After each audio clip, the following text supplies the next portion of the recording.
Hola, muy buenas. Os damos la bienvenida a Radio Aleris, tu podcast de alimentación.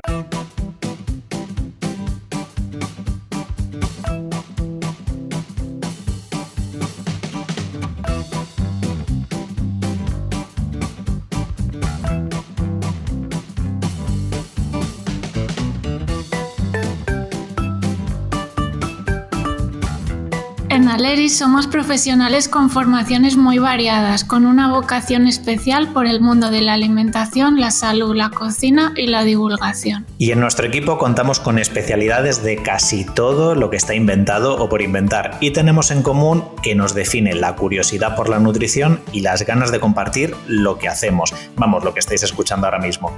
Nos beneficiamos del saber del resto del equipo para reinventarnos y estar al día en qué habría que comer o no según cada persona y situación. Y bueno, hoy tenemos un tema muy interesante que es la alimentación en personas mayores. Sí que me gustaría empezar con una reflexión, ¿no? De que muchas veces sí que tenemos mucha información de alimentación infantil, existen muchos libros, sabemos cómo adaptar la alimentación en este mundo, ¿no? Cómo poner esos primeros alimentos en nuestros peques, y es un tema pues muy interesante, ¿no? Pero de lo que no se habla tanto, que quizás no reflexionamos, ¿no? Es cómo adaptar la alimentación a nuestros mayores, qué cosas tenemos que tener en cuenta en este tipo de casos. Y bueno, estas etapas de la vida pues al final llegan, ¿no? Cada vez se acercan, pues como es la ley de vida, ¿no? Como a todo el mundo, pero sí que yo creo que es importante el adaptar la dieta en función de qué etapa fisiológica estemos. Y para hablar de este tema tenemos a nuestro compañero, que para mí es un placer poder presentar, a Luis Cabañas, compañeros de equipos de Aleris Valencia, para que nos venga a contar un poquito cómo tiene que ser la alimentación en este tipo de población. Bueno, lo primero, Luis, saludarte. Hola, bienvenido. Hola, Bea, ¿qué tal? Un placer poder estar aquí contigo, charlar de este tema y, como siempre, pues bueno, nutrirnos más de todos tus conocimientos, y vamos a empezar un poco a hablar de este tema. Sobre todo, ¿no? Es un tema que quizás no está tan en la sociedad metido hoy en día, ¿no? Como temas quizás de nutrición infantil. Completamente. Da la sensación de que damos mucha importancia a lo que comen los chavales, y es cierto que es importante porque al final son el futuro, ¿no? Pero a veces nos preocupamos demasiado poco de lo que comen o no comen las personas mayores, especialmente porque damos por sentenciado que son hábitos que quizá no tienen por qué cambiarse, o que como es la población que ha comido toda la vida así, pues tan mal no lo harán, ¿no? Porque los índices de obesidad altos están en la gente más joven. Ya es verdad, pero también es población que tiene una serie de problemas, una serie de síntomas, una serie de cuestiones que a nivel dietoterapéutico podemos hacer mucho. Sí, yo creo que al final es pues eso, adaptar, como decíamos, ¿no? A cada fase. Pues sí que es verdad pues que ha cambiado mucho. Yo creo que la cultura de la alimentación, ¿no? En el sentido pues que quizás las personas mayores no están tan acostumbradas quizás al tema de ultraprocesados, y esto va más en la población pues adolescente, ¿no? Que vemos esos niveles que decías de porcentaje de grasa y obesidad, pero bueno, que nuestros mayores también hay que cuidarlos, y aunque tengan una alimentación quizás más tradicional, pues bueno, muchas veces tradicional no siempre tiene por qué ser igual a saludable, y quizás comentar esto. Completamente. No tiene por qué ser igual a saludable, pero además tampoco tiene por qué. Muchos productos o muchos alimentos convencionales han sido trasladados y desplazados, y ahora se comen más productos que quizá no eran tanto ese alimento que se comía hace no sé cuánto tiempo, ¿no? Aquí cuento mucho una anécdota, y es que mi abuela paterna decía que en su familia, que eran 8 personas, tenían un jamón para todo el año. Y sin embargo, el jamón que no, la gente dice toda la vida que ha estado ahí. Sin embargo, ahora mismo en casa de mis padres, que éramos 4, bueno, somos 4 cuando me paso yo por allí, tienen 2 jamones al año, y los 2 en Navidad, ¿no? Y los 2 entran en noviembre o en diciembre, y se terminan en marzo como tarde. Es decir, el problema es que aunque un producto sea transversal en las etapas vitales, o que sea transversal en los últimos 350 años, pues resulta que el problema es, por un lado, que nos enfrentamos a que hay un consumo mucho mayor y también en mucho menos tiempo. Y ahí hay una serie de problemas que a veces en la población mayor son consistentes, son evidentes, pero como es que se ha comido toda la vida, pues no, hay mucho que hacer por ahí. Sí, sobre todo como por ejemplo el tema del vino, ¿no? Que yo creo que es uno de los grandes mitos. De los grandes retos, claro. Sí, no, es que yo llevo toda la vida tomándome mi copa de vino, como dices tú, con el jamón, ¿no? Pues sí, que a veces tenemos, quizás también por nuestra cultura mediterránea, yo creo que también hay cosas pues que tenemos muy intrínsecas, ¿no? Que se han llevado a hacer mucho tiempo, pero como dices tú, a veces se acumulan en determinados periodos y bueno, que puntualmente, obviamente, pues podemos comer alimentos o tomarnos una copa de vino, pero claro, ya al utilizarlo, ¿no? Es que esto lo iba haciendo toda la vida o mejora el vino, el colesterol, el riesgo cardiovascular. Vamos a ver, No pintemos las cosas como no son, ¿no? O la cosa esta de, es que mi abuelo estuvo fumando hasta los 100 años, o mi abuelo estuvo bebiendo brandy todas las mañanas hasta los 100 años, y fíjate, ¿no? Hasta los 100, y es como, mira, ya, hasta los 100, pero ¿cómo murió, no? O cómo llegó. Claro. Que esto lo dice mucho Julio Basulto. Sí. Puede ser que llegases a cierto rango etario, pero imagínate cuánto habrías vivido o cómo habrías vivido. Pues bueno, aquí hablamos de darle siempre años a la vida, pero también hay que darle vida a los años. Claro, que sean de calidad, ¿de qué me sirve? Sí. No me sirve llegar a los 100, pero si la calidad de mi vida pues es estar mal. Al final hay que volar muchas cosas, claro. ¿no? Y eso también que es como una excepción. O sea, no todo el mundo, seguramente si hacemos estadísticas que haya tomado eso llegue a esa edad, obviamente. Efectivamente. Pues sí. Bueno, haciendo esta pequeña introducción, ¿no? Y reflexión de los hábitos de nuestros mayores y de cómo han cambiado, ¿no? La evolución a lo largo de los años, sí que me gustaría que empezaras a contarnos un poco si tenemos claro, o sea, porque yo no sé muy bien si la gente tiene claro cuándo consideramos que somos mayores o cómo están definidas, ¿no? Estas etapas de la vida o cuándo tenemos que empezar a hacer esos cambios, ¿no? ¿En qué momento serían estas adaptaciones? Pues no está bien definido y esto es una de las cosas quizá más curiosas que la gente puede no saber en este caso. No está definido cuando la persona empieza a ser mayor. Es decir, hay gente que hay criterios, la Fundación Gabo, por ejemplo, que plantea que a partir de los 60 años una persona ya es mayor y esto, por ejemplo, a mis padres no les hace ninguna gracia. Mis padres tienen 63, 61 y ellos no dicen que son mayores. Dicen, bueno, que están a punto de jubilarse, ¿no? Que puede ser lo que en muchas otras entidades se entienda como persona que es mayor. Aquella persona cuyo ámbito social cambia drásticamente. ¿Por qué cambia drásticamente? Porque deja de trabajar, porque ya se lo ha ganado, ¿eh? Con 65 años deja de trabajar. Si tú lo has ganado, enhorabuena y a seguir y tener tu pensión. Entonces, ¿cuándo empieza a ser mayor? Pues técnicamente no está claro, pero sí que hay un poco de consenso en que los hábitos de vida cambian, sobre todo cuando se cesa la vida laboral, es decir, a partir de los 65 años, que será la población a partir de la cual nos preocupamos de cómo cambia el contexto. Ahora bien, hay una serie de síntomas que parece ser que son ya habituales a partir de los 60. Por ejemplo, mayor tendencia al estreñimiento, o que la boca tiende a estar un poco más seca sin una causa aparente, o simplemente que perdamos la sensación de sed. Entonces, son cosas que a partir de los 60 hay que vigilar, porque pueden ser un problema. ¿Y cuáles serían los objetivos fundamentales que harías hincapié? Sí que nos has comentado, por ejemplo, el tema, ¿no? De la boca seca, el mejorar la hidratación, pero ¿qué objetivos nutricionales le darías especialmente importancia en este grupo de edad? Precisamente quizá lo más importante que tendrían que tener en cuenta es lo que conocemos como envejecimiento activo. Es decir, ya no sería solo una cuestión de alimentación, sino que un objetivo nutricional también sería incluir actividad física, porque va a asegurar que a nivel nutricional nuestra masa muscular se mantenga. Entonces, ¿cuál sería el objetivo nutricional? Por un lado, que se coman productos, alimentos frescos, alimentos saludables, ¿no? Que se mantenga una buena pauta alimentaria basada, eso sí, siempre en producto fresco, bla, bla, bla, lo que ya sabemos, pero además que se mantenga en la medida de lo posible o que se fije de manera muy habitual un ejercicio físico. Es decir, envejecimiento activo en dos fases. La primera, activo, es decir, vamos a hacer la actividad que podamos como podamos porque nos va a venir bien para mantener la masa muscular y por otro lado, comer lo suficiente, comer de manera saludable, comer sobre todo productos frescos para evitar un incremento de la masa grasa, por un lado, y por otro lado, sobre todo, el tema del estreñimiento, que en pacientes conforme nos hacemos mayores hay mayor tendencia al estreñimiento. Y esto no suele ser buena señal o no suele ser un buen, digamos, síntoma, porque da lugar a que sea algo inhabilitante. Hay una serie de problemas, pues el malestar o el sentirme muy, muy lleno o el tener este problema de es que no voy bien al baño o es que estoy como muy lleno o es que no acaba de salir. Todo esto con un buen consumo de fibra posiblemente pueda resolverse, pero también con buen consumo de agua, que sería quizá el objetivo que nunca se menciona, pero también transversal, el beber suficiente agua. ¿Cuánto es suficiente? Buena pregunta, no lo sabemos, pero podría ser que más en verano y menos en invierno, por cuestiones evidentes. Lo mejor, intentar fijar un mínimo de agua al día, por ejemplo, 1,5 litros, porque más de 1,5 litros no nos va a hacer daño, pero menos sí que puede ser un problema.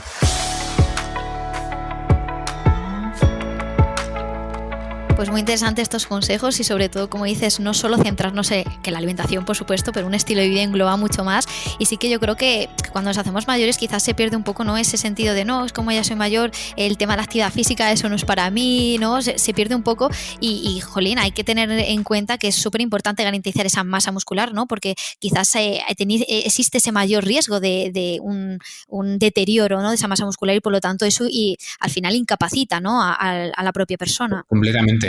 De hecho, eso que se llama sarcopenia puede dar lugar, sarcopenia que viene a definir ausencia de carne, o sea, literalmente esa ausencia de carne. En personas mayores la sarcopenia nos habla mucho de fragilidad, también nos habla de una pérdida de calidad de vida. Por tanto, cuanto más se puede mantener la fuerza, la masa muscular, casi que mejor. Esto, por ejemplo, cuando atiendo a pacientes en consulta, pacientes de más de 60 años, muy habitualmente les planteo siempre usar dinamometría en cada consulta para evaluar qué tal está la fuerza muscular y darle más importancia, ¿no? A darle a eso, ¿no? A que la realice, a que realice actividad o invitarle a que pueda hacer actividad en cualquier momento. Muchas veces me encuentro con es que yo de joven hacía ejercicio, ¿no? Y es como ya de joven, cuando tenías 15 años, ahora tienes 63. Es decir, no puedes vivir de rentas, de esas rentas de cuando juegas a fútbol con 15 años en un contexto muy diferente, ¿no? Pero siempre estás en un buen momento para reiniciar una actividad y, jolín, si te acabas de jubilar, pues si hay alguien que nos escuche y se acaba de jubilar, quizás es un momento más importante aún para iniciar la actividad física, no solo porque va a ser salud para hoy y te vas a encontrar mejor hoy, sino porque te va a garantizar menos fragilidad y mayor calidad de vida al final de la vida, que puede ser dentro de 15, dentro de 20 años. Pero que en ese momento estés de la mejor manera posible. Claro, si estás aumentando esa masa muscular, al final estás evitando tener factores de riesgo para tener esa fragilidad y para encontrarte peor. Y sí, como dices, ¿no? A veces, no, pues estoy jubilado, pues ahora es cuando más tiempo tienes, incluso también para desconectar. Yo creo que el ejercicio, ya hablando también de esa masa muscular, pero yo creo que también tiene un efecto muy importante en nuestros mayores a salud emocional, ¿no? También te ayuda a sentirte mejor en muchos aspectos, ya no solo hablando de esa masa muscular, y creo que puede ser una vía también de escape, ¿no? Que muchas veces, no, es que me sobra tiempo, lo tengo que hacer. Bueno, pues el ejercicio creo que también es un recurso muy, muy interesante para ello. Y también una cosa muy importante, la sociabilización que puede tener la actividad física. Venimos de un momento histórico, ¿no? El tema COVID y demás, donde sobre todo se ha señalado la soledad y cómo la soledad afecta a nivel de salud mental. Pues quizá incluso ese ejercicio o buscar un espacio donde ese ejercicio se pueda hacer, que puede ser perfectamente un parque de estos donde hay un montón de máquinas de estas, ¿no? Esa sociabilización es muy importante y más en la gente mayor, porque al final con el paso del tiempo se va perdiendo gente cercana o la gente a la que hemos criado progresivamente pues se va de casa o tiene otros momentos, otro modelo vital, circunstancias. La cuestión es que incluso en ese momento la sociabilidad es muy importante, la sociabilización. Entonces, puede buscarse también ese recurso, eso también es envejecimiento activo. Claro, es totalmente de acuerdo. Al final ese envejecimiento activo, que te sientas, ¿no? Al final a gusto con tu alimentación, pero también a gusto a nivel emocional, y ese acompañamiento, ¿no? Es un buen momento para, oye, con las amigas o las vecinas que tengas, pues poder incorporarlo a tu estilo de vida saludable. Así que ejercicio, esos consejos de Luis, aumentamos masa muscular, nos sentimos mejor, importante sociabilizar con personas, ¿no? Que al final nos hacen también ese apoyo, ¿no? A nivel psicológico, que creo que es muy, muy importante. Y como decimos, sobre todo en estos tiempos tan complicados de pandemia. Súper importante. Y yo creo que otra de las dificultades que quizás yo me encuentro en consulta con personas mayores es que yo ya, para la edad que tengo, ¿para qué voy a cambiar? Sí, yo he hecho ejercicio de pequeño, pero ahora ya yo creo que es el mejor momento, ¿no? Es para darte cuenta, jolín, sí, es que sí estás en tu edad de envejecimiento, pero es que justo ahora es cuando importancia le tienes que dar muy mucha, ¿no? Y a veces nos encontramos estas excusas de, es que yo soy mayor, para cambiar ese cambio de hábitos. ¿Cómo nos enfrentamos a esto, Luis? Es complicado, el cambio de hábitos es complicado y aquí plantearía siempre de quién depende el cambio. Si el cambio depende de uno mismo, de una misma, plantearía que el cambio fuera poco a poco, que el cambio fuera siempre desde la perspectiva de, pues mira, si llevo toda la vida comiendo yogures azucarados y ahora pues el yogur natural me sabe agrio, normal, pues poco a poco voy haciendo cambios, pues quizás mejor al principio, en función del objetivo nutricional, que tenga fruta desecada, el segundo objetivo que tenga alguna fruta en almíbar una vez le hemos retirado ese líquido, es decir, buscar ese mismo sabor, aumentando la calidad del alimento, es decir, los cambios serían progresivos y hacia la calidad del mejor alimento que nos podemos encontrar. Sí, al final se trata de eso, de buscar mejores opciones, pero que también el paciente pues disfrute de ello, no se trata de... Claro, por supuesto, tampoco aquí se trata de plantear ahora, no, si no te gusta me da igual porque es lo más saludable, no, que este cambio sea poco a poco. También hay que tener en cuenta un matiz y es la prioridad terapéutica. Quizá no es tan importante en ciertas poblaciones evitar unos alimentos o aumentar otros de cara a que el riesgo que pueden provocar para la salud ya no es una población donde ese riesgo sea tan patente. Pongo un ejemplo. Quizá no es tan interesante insistir en el tema de cesar el consumo consumo, que el consumo de carne roja no sea tan habitual, porque el riesgo que tiene esta población de padecer un cáncer colorectal a raíz del consumo de carne se ha rebajado mucho, ¿no? Entonces, hay algunos consejos como este que podemos rebajar. ¿Quiere decir esto que sea saludable comer carne roja todos los días? Probablemente no. ¿Quiere decir esto que en lugar de decir como máximo semanal podemos decir, mira, si tomas 2 veces por semana no va a ser un problema? Pues sí, pero de nuevo habrá que regularlo a la población concreta y al paciente, habrá que individualizar ese consejo. Te decía, Bea, que dependía de 2 cosas, ¿no? Una es de dónde venía el cambio, si era de uno mismo, pero la segunda es si el cambio viene de alguien externo, ¿no? Y aquí te cuento otra anécdota. Tuve un paciente, todo esto pre-COVID, que venía con su nuero y le decía, oye, que fíjate, ¿por qué no cambias de hábitos? Que yo cambié de hábitos con mi mujer y fíjate que nos fue muy bien porque yo perdí no sé cuántos kilos en no sé cuánto tiempo y fíjate que tú llevas cambiando hábitos un mes y no has perdido tanto peso. Entonces yo le dije, mira, ¿qué edad tienes? Tú tienes 42, fíjate aquí que tiene el señor 84. No es lo mismo. Claro que no. No puedes pedirle, entre comillas, peras al olmo. Es decir, los cuerpos cambian, las circunstancias cambian, la masa muscular que puedes tener con tal no es la misma masa muscular que puedes tener con 84 años y sobre todo la capacidad de hacer ciertas actividades. Pues tú puedes hacer pesas y ir al gimnasio por las tardes, pero él no. Está más limitado, por supuesto. Hay más limitación, hay más cansancio, hay otras patologías concomitantes, hay muchas cosas que pueden limitar el acceso que podemos tener. Entonces, si el cambio nace de uno mismo es relativamente más sencillo, pero si nace de una persona a la que intentamos cuidar, el punto más importante es que los cuidados partan de la negociación. Es decir, vea, yo te explico por qué tendrías que cambiar esto, pero vamos a hacer el cambio poco a poco, pero siempre partiendo de esa negociación, explicando las causas y sabiendo admitir mira, no me voy a quitar el carajillo porque llevo todavía tomando el carajillo y para mí el carajillo significa X.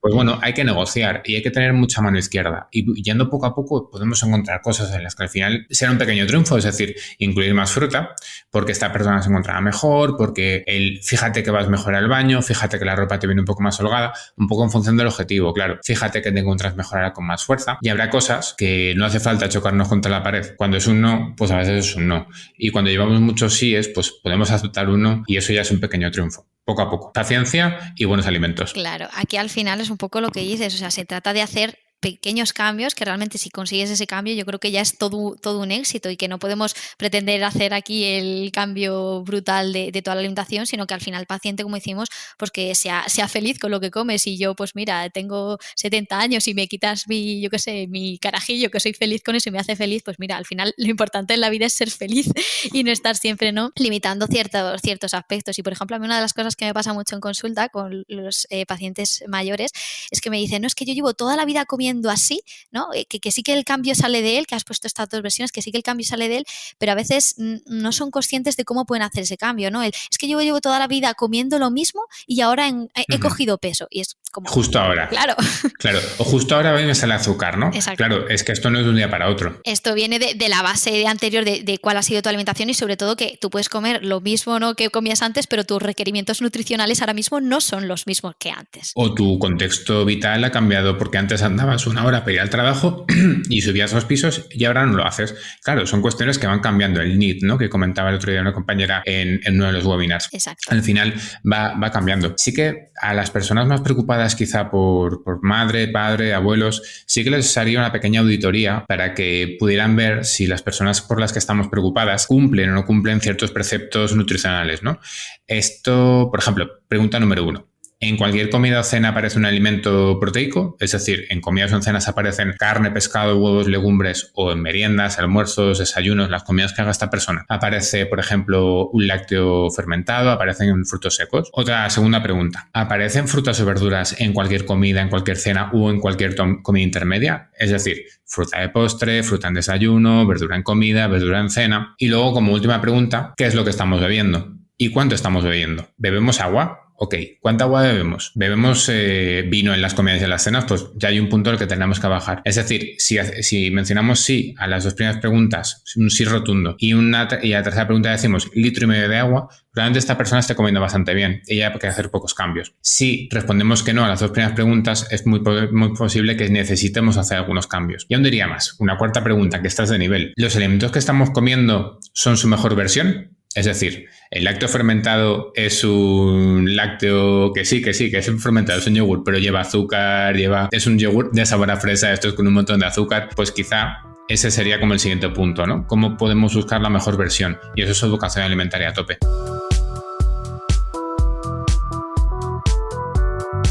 Sí, pues nada, genial estos consejos para todas las personas que estéis escuchando este podcast y que os preocupéis, bueno, pues vuestros padres, vuestros abuelos, ¿no? El realmente preguntarnos y buscar esas adaptaciones que nos comenta Luis, de buscar una mejor versión, ¿no?, de estos productos. Y una última pregunta, Luis, si no es mucho ya acaparar de tus conocimientos. Creo que una de las mayores preguntas que a veces nos encontramos en este tipo de casos es qué riesgos, o un poco de cara a que me estoy haciendo mayor y quizás tengo miedo de qué me pueda pasar, ¿cuáles son los mayores déficits nutricionales o a qué nos podemos esperar, ¿no?, cuando entramos en esta etapa ya más pues de envejecimiento? Ya más mayores. Pues aquí como dos cosas. La primera, déficits un poco por desidia, y la segunda, déficits que sí que puede estar un poco más constituidos en la población. Cuando hablo de los primeros, hablo simplemente de que nos dejamos. La propia soledad implica pues que la persona se deja. En muchas ocasiones, yo por ejemplo tengo en mente, siempre que hablo de esto, a mi abuelo un día que mi tía le estaba echando la bronca porque estaba comiéndose la carne poco hecha, porque mi abuela decía, es que como es para mí, pues ya no le pongo atención, ¿no? Pues mira, no, tienes que ponerle más atención. Este puede ser el primero, que como nos estemos dejando, esa desidia implique que estamos comiendo peor o que estamos evitando la mejor versión de algunos alimentos o ciertas cocciones. Y la segunda, que sí que podría ser un poco más importante, son déficits que sí que hemos encontrado en población conforme se va haciendo mayor. Quizá la más habitual es el déficit de vitamina D. ¿Quiere decir esto que tenemos que suplementar a todo el mundo por definición? No. Quiere decir que sería interesante que planteásemos siempre en las analíticas básicas de rutina vitamina D, a ver qué tal. Y también invitaría a que gran parte de la población, dado que el Helicobacter pylori es muy habitual, dado que cada vez es más habitual que durante muchos años hayamos fumado, hayamos bebido mucho alcohol, pues por si acaso, que en la siguiente analítica también se evalúe la vitamina B12. Vitamina B12 y homocisteína. Y vemos qué tal las reservas. ¿Qué tenemos que suplementar? Pues es una suplementación muy barata, que no implica riesgos, como con la vitamina D. ¿Que no tenemos que suplementar? Ok, estupendo, pues a seguir. Pero por si acaso nos lo quitamos. Ambas cosillas, vitamina B12, vitamina D. Y en cualquier que salga cualquier tipo de déficit, tipo anemia, tipo un problema con glucosa, la glucosa va por las nubes, la glicosilada por las nubes, que la urea está un poco que no sabemos ni dónde está. Es decir, cosas que en bioquímicas de rutina sí que van a salir, pues contactamos con un dietista nutricionista, con una dietista nutricionista y que nos resuelva la alimentación, a ver qué podemos hacer. Pues sí, si siempre podemos partir de una alimentación saludable en vez de suplementos, pues mucho mejor, pero yo creo que este aspecto, no punto importante de tener ese efecto preventivo, de revisar en las analíticas estos aspectos, creo que es muy, muy interesante, ¿no?, para evitar posibles problemas. Así que nada, Luis, muy interesante esta conversación que hemos tenido. Muchísimas gracias por aportarnos tantos conocimientos y tanta sabiduría. Y nada, a todos los oyentes, muchísimas gracias por estar aquí con nosotros. Además, bueno, ya sabemos que aquí os contamos pues experiencias que nos pasan en consulta, y también esperamos cualquier pregunta que tengáis. Solo nos las tenéis que mandar por correo, por redes sociales, por teléfono. Podéis entrar en nuestra web www.centroaleris.com o buscar Centro Aleris en Facebook, Instagram o Twitter, y ahí os estaremos esperando. Y por supuesto, si queréis hacer cualquier intervención, podéis mandarlo un audio directamente por WhatsApp, más cómodo imposible, al 911 37 38 42. Repito, 911 37 38 42. Muchas gracias por escucharnos y escoger Aleris para aprender sobre nutrición. Hasta el próximo programa. Gracias. Hasta el próximo.